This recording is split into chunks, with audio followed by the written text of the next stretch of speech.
रविवार का दिन सूर्य देव को समर्पित है। इस दिन लोग सूर्य देव की पूजा करते हैं और उन्हें अर्घ देते हैं। हिंदू धर्म में रविवार को सर्वश्रेष्ठ वार माना गया है। मान्यता है कि अगर रविवार के दिन व्रत किया जाए और सच्चे मन से आराधना की जाए तो व्यक्ति की मनोकामना पूरी होती है। शास्त्रों के अनुसार लगातार 1 वर्ष तक हर रविवार ये व्रत करने से हर तरह की शारीरिक पीड़ा से मुक्ति मिलती है। 30 या 12 रविवार तक इस व्रत को करने के भी विशेष लाभ हैं। शास्त्रों में लिखा है कि सूर्य का व्रत करने से काया निरोगी तो होती ही है, साथ ही अशुभ फल भी शुभ फल में बदल जाते हैं। अगर इस दिन व्रत कथा सुनी जाए तो इससे मनुष्य की सभी मनोकामनाएं पूर्ण होती हैं।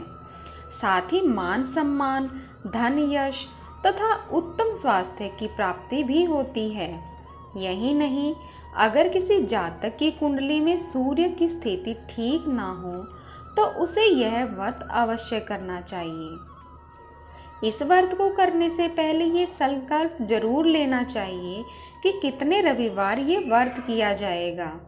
इसके बाद आने वाले रविवार से इसे शुरू कर सकते हैं। रविवार सुबह लाल रंग के कपड़े पहनकर सूर्य मंत्र का जाप करना चाहिए। इसके बाद सूर्य देव को जल, रक्त, चंदन, अक्षत, लाल पुष्प और ध्रुवा से अर्घ देकर पूजन करें। भोजन सूर्यास्त के बाद ही करें और इसमें गेहूं की रोटी, दलिया, दूध, दही और घी का उपयोग अवश्य करें।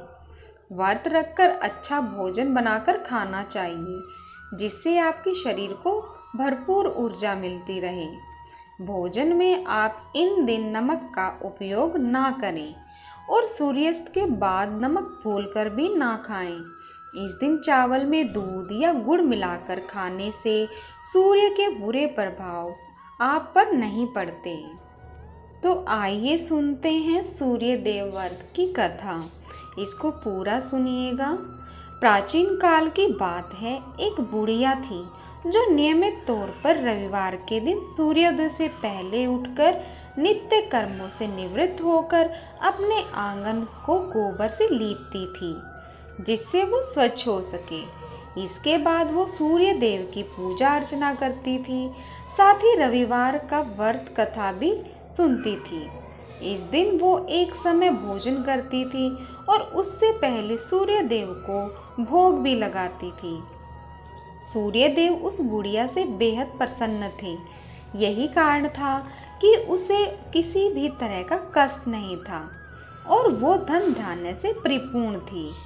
जब उसके पड़ोसन ने देखा कि वो बहुत सुखी है तो वो उससे जलने लगी।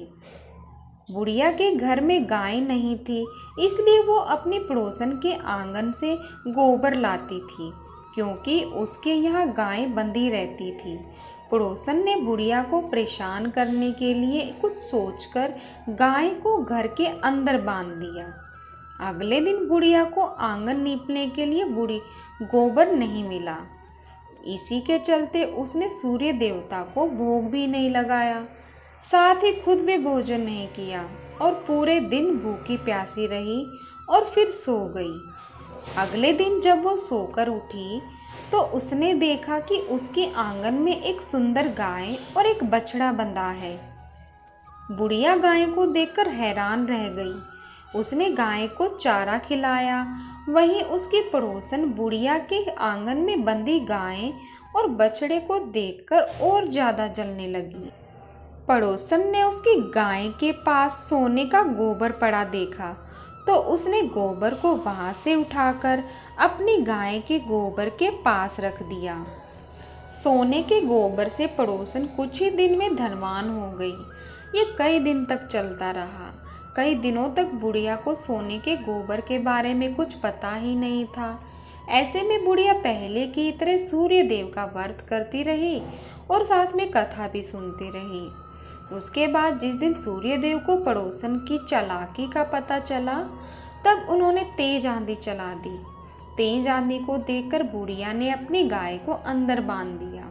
अगले दिन जब बुढ़िया सुबह उठती है तो उसने सोने का गोबर देखा। उसे बहुत आश्चर्य हुआ। तब से लेकर आगे तक उसने गाय को अंदर ही बांधना शुरू कर दिया। कुछ दिन बाद बुढ़िया बहुत अमीर हो गई।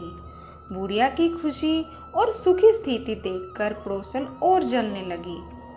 पड़ोसन ने अपने पति को समझा बुझाकर नगर के राजा के पास भेजा।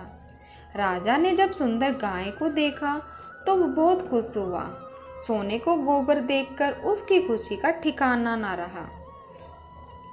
वहीं बुढ़िया भूखी प्यासी रहकर सूर्य भगवान से प्रार्थना करती रही।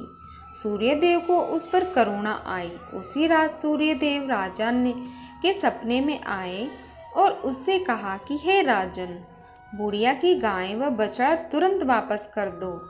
अगर ऐसा नहीं किया तो तुम पर परेशानियों का पहाड़ टूटेगा। सूर्य देव के सपने ने राजा को बुरी तरह से डरा दिया। इसके बाद राजा ने बुढ़िया को गाय और बछड़ा दे दिया। राजा ने बुढ़िया को ढेर सारा धन भी दिया और क्षमा मांगी। वहीं राजा ने पड़ोसन और उसके पति को सजा भी दी। इसके बाद राजा ने पूरे राज्य में घोषणा कराई कि रविवार को हर कोई व्रत किया करे। सूर्य देव का व्रत करने से व्यक्ति धन धान्य से परिपूर्ण हो जाता है, साथ ही घर में खुशहाली भी आती है। रविवार को तेल और नमक का सेवन ना करें। मांस या मदिरा से पूरी तरह से दूरी बनाकर रखें। रविवार को बाल ना कटाएं और तेल की मालिश भी ना करें। तांबे की धातु से बनी वस्तु ना खरीदें और ना ही बेचें। नीला, काला और ग्रे रंग के कपड़े ना पहनें और यदि जरूरी ना हो तो जूते पहनने से भी बचें। ऐसा कोई काम ना करें जिसमें दूध किसी भी प्रकार से जलाया जाए।